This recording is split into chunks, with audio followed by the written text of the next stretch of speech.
ദൈവത്തിൻ്റെ പരിശുദ്ധ നാമം മഹത്വപ്പെടുമാറാകട്ടെ. സമാധാനമുള്ള ഒരു പ്രഭാതം നമുക്ക് വീണ്ടും ജീവിതത്തിൽ കാണുവാൻ കർത്താവ് തന്ന ഭാഗ്യത്തെ ഓർത്ത് ദൈവത്തെ സ്തുതിക്കുന്നു. പെന്തക്കോസ്റ്റ് മെസ്സഞ്ചർ ചാനലിൽ കൂടെ പ്രഭാത സന്ദേശം കേൾക്കുന്ന എല്ലാ പ്രിയപ്പെട്ടവരെയും ദിവ്യ സമാധാനത്താൽ ദൈവം നിറയ്ക്കുമാറാകട്ടെ. യുദ്ധത്തിൻ്റെ കാലയളവിലേക്കാണ് നമ്മൾ കടന്നു വന്നിരിക്കുന്നത്.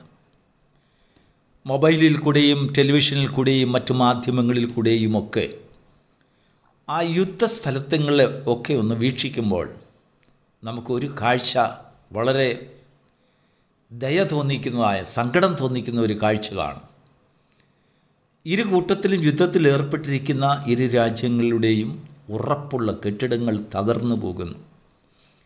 അവർ വളരെ പ്രതീക്ഷയോടുകൂടെ കെട്ടിപ്പടുത്തതായ വലിയ കെട്ടിട സമുച്ചയങ്ങൾ, ഒരുപക്ഷെങ്കിൽ അതിനെ വാർത്തുണ്ടാക്കിയതായ എൻജിനീയേഴ്സ് ഏത് പ്രതികൂലതയിലും നിൽക്കും എന്ന് ഒരു പ്രോമിസറി അതിൻ്റെ പിന്നിൽ കാണും. അത്രയ്ക്ക് ഇരുമ്പും കല്ലും മണ്ണും സിമെൻറ്റും ഉറപ്പുള്ള അനേക വസ്തുക്കളുമൊക്കെ ചേർത്ത് സൗകര്യപ്രദങ്ങളായി ഉണ്ടാക്കിയതായ ഭവനങ്ങൾ പപ്പടം പൊടിയുന്നത് പോലെ ബോംബുകളുടെയും മിസൈൽസിൻ്റെയും ഒക്കെ ആ വീഴ്ചയിൽ പപ്പടം പൊടിയുന്നത് പോലെ പൊടിഞ്ഞു പോവുകയാണ്, മണൽ പോലെ പൊടിയുകയാണ്. മനുഷ്യനുണ്ടാക്കുന്നതായ ഭവനങ്ങൾക്കെല്ലാം താത്കാലികത ഉണ്ട്. നമ്മളൊരു സുരക്ഷിതമായ ഒരു ഭവനത്തിൽ താമസിക്കുമ്പോൾ നമ്മുടെ മനസ്സിലൊരു ചിന്തയുണ്ടാകും. എന്താണെന്നറിയാമോ? ഏത് പ്രതികൂലതയിലും നിൽക്കും എന്ന് നമുക്കുറപ്പുള്ള ഒരു ഭവനത്തിൽ നമ്മൾ പാർക്കുകയാണെങ്കിൽ നമ്മുടെ മനസ്സിലെ ചിന്ത എന്താണ്? ഒരു വലിയ കാറ്റും മഴയും വരട്ടെ, ഇടി വെട്ടട്ടെ, തകർച്ചയുണ്ടാകട്ടെ, ഒരു മരം വീഴട്ടെ, അല്ലെങ്കിൽ അങ്ങനെയൊക്കെ പ്രതികൂലമായ സാഹചര്യങ്ങൾ ഉണ്ടാകട്ടെ എന്ന് നമ്മൾ മനസ്സിൽ ചിന്തിക്കുക. എന്തിനാണ്? നമ്മുടെ ഭവനം ആ പ്രതികൂലതയെ അതിജീവിക്കുന്നത് കാണാൻ നമുക്കൊരാഗ്രഹം. എന്നാൽ നമ്മുടെ ഭവനത്തിൽ നമുക്ക് വലിയ വിശ്വാസമില്ലെങ്കിൽ നമ്മുടെ മനസ്സിൽ വേവലാതി തുടങ്ങും. അയ്യോ ദൈവമേ, പ്രതികൂലമായ സാഹചര്യം വരുന്നല്ലോ, മഴക്കാലം വരുന്നല്ലോ, ഉരുൾപൊട്ടൽ വരുന്നല്ലോ, അല്ലെങ്കിൽ ഭൂമി കുലുക്കമുണ്ടാകും, അതുണ്ടാകും, പ്രളയങ്ങളുണ്ടാകും, മറ്റു പ്രതികൂലമായ അനേക സാഹചര്യങ്ങളുണ്ടാകും. എൻ്റെ ഭവനം അതിനെ അതിജീവിക്കുവാൻ കഴിയുകയില്ല എന്നുള്ളതായ ഒരു ചിന്ത. ദൈവത്തിന് മഹത്വമുണ്ടാകട്ടെ. പാർപ്പിടത്തെക്കുറിച്ച് മനുഷ്യൻ എപ്പോഴും ഒരു ചിന്താകുലരാണ്. ലോകത്തിൽ മനുഷ്യരുടെ എല്ലാവരുടെയും ആഗ്രഹം നല്ലൊരു പാർപ്പിടം വേണം. നമ്മുടെ ജീവിതത്തിൻ്റെ ഏറിയ പങ്കും നമ്മുടെ ഭവനത്തിന് മേലുള്ളതായ ചിന്തയിലാണ് നമ്മൾ ചെലവഴിക്കുന്നത്. നല്ലൊരു ഭവനം വേണം. ആദ്യകാലങ്ങളിലൊക്കെ ഭവനങ്ങളെന്ന് പറഞ്ഞാൽ സെൽഫ് കണ്ടെയ്ൻ ഒന്നും അല്ലായിരുന്നു. എല്ലാ ആവശ്യങ്ങൾക്കും നമ്മൾ പുറത്തൊക്കെ പോകണം, വെള്ളം കോരാൻ പോകണം, പ്രാഥമിക ആവശ്യങ്ങൾക്ക് പോകണം, മറ്റു പല കാര്യങ്ങൾക്കും വെളിയിലൊക്കെ പോകണം. എന്നാൽ മനുഷ്യനിൽ ബുദ്ധിയും ജ്ഞാനവും ഒക്കെ വർദ്ധിച്ചപ്പോൾ അവൻ്റെ മനസ്സിൽ ചിന്തയുണ്ടായി, അവൻ പണിയുന്ന ഭവനം സെൽഫ് കണ്ടെയ്ൻ ആയിരിക്കണം, ഒന്നിനും വെളിയിൽ പോകരുത്, എല്ലാം അകത്ത് കിട്ടുന്നതായിരിക്കണം. ആധുനികമായ കെട്ടിട സമുച്ചയങ്ങൾ പണിത് അത് വിൽക്കുന്നവർ കൊടുക്കുന്ന അഡ്വർടൈസ്മെൻറ്റ് നിങ്ങൾ വായിച്ചിട്ടുണ്ടോ? അതിൽ അവർ കൊടുക്കുന്നതായ സൗകര്യങ്ങൾ, സകല സൗകര്യങ്ങളുമുണ്ട്. പാർപ്പിട സൗകര്യങ്ങളുണ്ട്, വെള്ളമുണ്ട്, കറണ്ടുണ്ട്, ലിഫ്റ്റുണ്ട്, അത് ജിമ്മുണ്ട്, സൂപ്പർ മാർക്കറ്റുണ്ട്, പോസ്റ്റ് ഓഫീസുണ്ട്, ബാങ്ക് സംവിധാനമുണ്ട് എന്ന് വേണ്ട സകല വിധമായ സൗകര്യങ്ങളും ഇൻബിൽറ്റഡ് ആയിട്ടുള്ളതായ ഒരു പാർപ്പിട സമുച്ചയം. അതിനുവേണ്ടി മനുഷ്യൻ എപ്പോഴും സ്വപ്നം കാണുകയാണ്. എൻ്റെ ഭവനത്തിൽ സകലവിധമായ സൗകര്യങ്ങളും വേണം, യാതൊരു വിധമായ പ്രകൃതിക്ഷോഭങ്ങളെയും അത് ആ പ്രകൃതിക്ഷോഭങ്ങളിലും അത് തകരരുത് എന്നുള്ളതായ ചിന്ത. ദൈവത്തിന് മഹത്വമുണ്ടാകട്ടെ. ഇസ്രായേൽ ജനം മരുഭൂമിയിൽ പാർത്തപ്പോൾ അവരുടെ ആഗ്രഹം നല്ലൊരു ഭവനം വേണം. എത്ര നാൾ ഈ കൂടാരത്തിൽ ഇങ്ങനെ പാർക്കുന്നു, ഇനിയെങ്കിലും ഞങ്ങളുടെയൊക്കെ ദൈവം ഞങ്ങൾക്ക് വാഗ്ദത്തം ചെയ്തതായ ദേശത്ത് ചെന്ന് ഞങ്ങൾക്ക് ഉറപ്പുള്ള ഒരു കെട്ടിടത്തിൽ പാർക്കണം. അതുകൊണ്ടാണ് ദാവീദ് അങ്ങനെയാണ് എഴുതിയിരിക്കുന്നത്. അവരുടെ കഷ്ടതയിൽ അവർ ദൈവത്തെ നോക്കി നിലവിളിച്ചു, അവർക്ക് പാർക്കുവാൻ തക്ക ഒരു ഭവനത്തിലേക്ക് ദൈവം അവരെ കൊണ്ടുവന്നു. അതെന്താണ് ഈ പാർക്കുവാൻ തക്ക ഭവനം? അതെല്ലാം സെൽഫ് കണ്ടെയ്ൻ ആയിരിക്കണം. ഒരു കാര്യങ്ങൾക്കും പുറത്തു പോകാതെ മനുഷ്യൻ സന്തോഷമായി സുരക്ഷിതമായി പാർക്കണം എന്നുള്ളതാണ് ഒരാഗ്രഹം. നാം വസിക്കുന്ന ഭവനത്തെക്കുറിച്ച് നമുക്കൊരു വിശ്വാസമുള്ളത് കൊണ്ടാണ് നാം സമാധാനമുള്ളതായി അവർ കിടന്ന് ഉറങ്ങുന്നത്. നമ്മുടെ ഭവനത്തിൽ നമുക്കൊരു വിശ്വാസമില്ലെങ്കിൽ നമുക്ക് ഉറക്കം വരികയില്ല. കാറ്റടിക്കുമ്പോൾ മഴ പെയ്യുമ്പോഴൊക്കെ വേവലാതി കൊണ്ട് ചാടി എഴുന്നേക്കും. എന്നാൽ നമ്മുടെ ഭവനത്തെക്കുറിച്ചും അതിലുള്ളതായ എക്യുപ്മെൻസിനെ കുറിച്ചൊക്കെ നല്ല ഒരു വിശ്വാസം നമുക്കുണ്ടെങ്കിൽ എത്ര വലിയ മഴ പെയ്തിരുന്നാലും നമ്മൾ സന്തോഷത്തോടെ സമാധാനത്തോടെ കിടന്നുറങ്ങും. അത് തന്നെയല്ല, അല്പം ഉയർന്ന ഭാഗത്താണെങ്കിൽ വെള്ളപ്പൊക്കം കൊണ്ടും നമ്മുടെ ഭവനത്തിന് പ്രശ്നമുണ്ടാകുകയില്ല. ഏത് മുല്ലപ്പെരിയാർ പൊട്ടിയിരുന്നാലും എൻ്റെ ഭവനത്തിലേക്ക് കയറത്തിൽ നിന്നുള്ള ഒരു ചിന്തയുണ്ടെങ്കിൽ എൻ്റെ വാഹനമെല്ലാം സുരക്ഷിതമാണ്, ഞങ്ങളെല്ലാം സുരക്ഷിതമാണെന്നുള്ളതായ ഒരു ചിന്തയുണ്ടെങ്കിൽ മറ്റുള്ളവരുടെ മുമ്പിൽ നമുക്കൊരു അഭിമാനത്തോടെ നാം തല ഉയർത്തി നിന്ന് അതിനെക്കുറിച്ച് പോയിൻ്റ് ചെയ്ത് സംസാരിക്കും.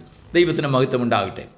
ഇന്ന് ഈ പ്രഭാതത്തിൽ ദൈവത്തിൻ്റെ വചനത്തിൽ നിന്നും ചിന്തയ്ക്കായി ഒരു തിരുവചനം വായിക്കാം. യോഹന്നാൻ്റെ സുവിശേഷം 15-ാം അധ്യായത്തിൻ്റെ 4-ാം വാക്യം, എന്നിൽ വസിപ്പീൻ, എന്നാൽ ഞാൻ നിങ്ങളിലും വസിക്കാം. നമുക്ക് പാർക്കുവാൻ തക്കതായ ഒരു ഭവനം കർത്താവ് പ്രോമിസ് ചെയ്യുകയാണ്.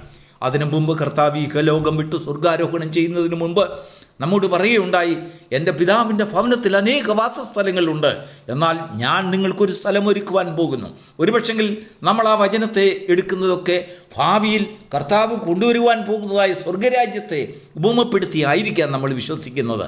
എന്നാൽ അപ്പോസ്തലനായ പൗലോസ് ആ കാര്യത്തെക്കുറിച്ച് ഒന്ന് ചിന്തിച്ചപ്പോൾ അവനിലെ വിശ്വാസം അങ്ങ് വർദ്ധിച്ചു.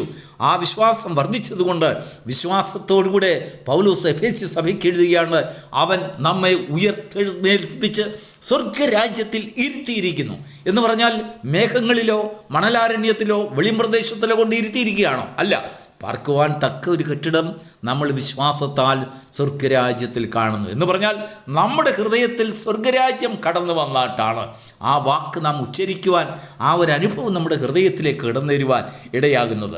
ദൈവത്തിന് മഹത്വം ഉണ്ടാകട്ടെ. ഇവിടെ കർത്താവ് പറയാണ്, എന്നിൽ വസിക്കുക. എന്നിൽ വസിക്കുമ്പോൾ നിങ്ങൾ സുരക്ഷിതരാണ്. അപ്പോൾ നാം ദൈവത്തിൽ വസിക്കുമ്പോൾ നാം എത്രത്തോളം സുരക്ഷിതരായിരിക്കുന്നു എന്നുള്ളതൊരു ചിന്ത ഉണ്ടാകുന്നത് പോലെ തന്നെ അപ്പോൾ കർത്താവ് നമ്മളിലും വസിക്കുവാൻ കടന്നു വരും. അപ്പോൾ നമ്മളെയും വിശ്വസിക്കണം. ദൈവത്തിന് സ്തോത്രം. ദൈവത്തിന് നമ്മളിൽ വിശ്വാസം വേണം. എങ്കിൽ മാത്രമേ നമ്മിൽ കർത്താവ് വസിക്കുകയുള്ളൂ, നമ്മളിൽ വാസം ചെയ്യുള്ളൂ. ഇല്ല എങ്കിൽ വന്നു കയറി കർത്താവ് അങ്ങ് ഇറങ്ങിപ്പോകും. ഒന്ന് കയറി സുരക്ഷിതമല്ല, ദൈവത്തിന് ഇത് വസിക്കുവാനുള്ളതായ തക്കതായ ഒരു ഭവനമല്ല എന്ന് കർത്താവ് കണ്ടാൽ ദൈവത്തിൻ്റെ ആത്മാവ് നമ്മുടെ ഉള്ളിൽ നിന്ന് വാസം മാറ്റും. ദൈവത്തിന് മഹത്വം ഉണ്ടാകും. അതിനെന്താ ചെയ്തെന്നറിയാമോ? ആദ്യം കർത്താവ് പറയാണ്, നിങ്ങൾ എന്നിൽ വസിക്കുക, ഞാൻ സുരക്ഷിതനാണ് നിങ്ങളെ കാക്കുവാൻ, സുരക്ഷിതമായി നിങ്ങളെ സൂക്ഷിക്കുവാൻ, നിങ്ങളെ സംരക്ഷിക്കുവാൻ, ഏത് പ്രതികൂലതയിലും ഏത് കഷ്ടത്തിലും നിങ്ങളെ പോറ്റുവാൻ, നിങ്ങൾക്ക് ആഹാരം തരുവാൻ, നിങ്ങൾക്ക് വെള്ളം തരുവാൻ, നിങ്ങൾക്ക് ജ്ഞാനം തരുവാൻ, നിങ്ങൾക്ക് സുരക്ഷിതമായ ഒരു ഉറക്കം തരുവാൻ, സമാധാനം തരുവാൻ.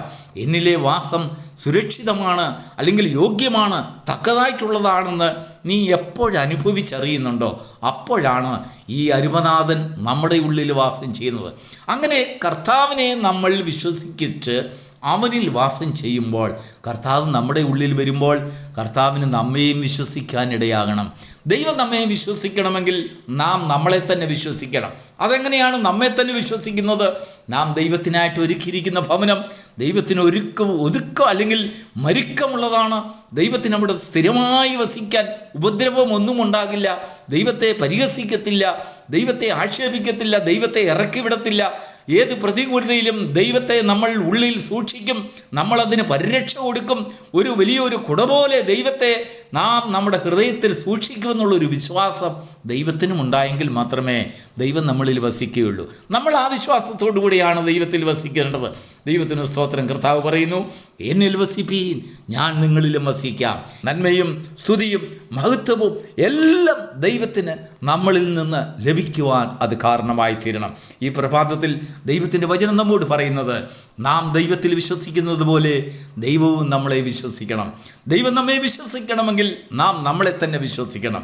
അങ്ങനെയുള്ളൊരു സമാധാനപരമായ ഒരു പാർപ്പിടം, ഒരു ബോംബിലും തകരാത്തതായ, ഒരു പ്രശ്നങ്ങളിലും ഉലയാത്തതായ, ഏത് പ്രതികൂലതയിലും അതിശക്തിയോടെ പിടിച്ചു നിൽക്കുന്നതായ ഒരു ഭവനം കർത്താവ് നമുക്ക് വേണ്ടി തരുന്നുണ്ടെങ്കിൽ നാം കർത്താവിന് വേണ്ടിയും അങ്ങനെ പ്രതികൂലയിൽ നിൽക്കുന്ന ഒരു ഭവനം കർത്താവിന് വേണ്ടിയും ഒരുക്കുവാനുള്ളതായ ജ്ഞാനവും കൃപയും ദൈവം നമുക്ക് തരുമാറാകട്ടെ.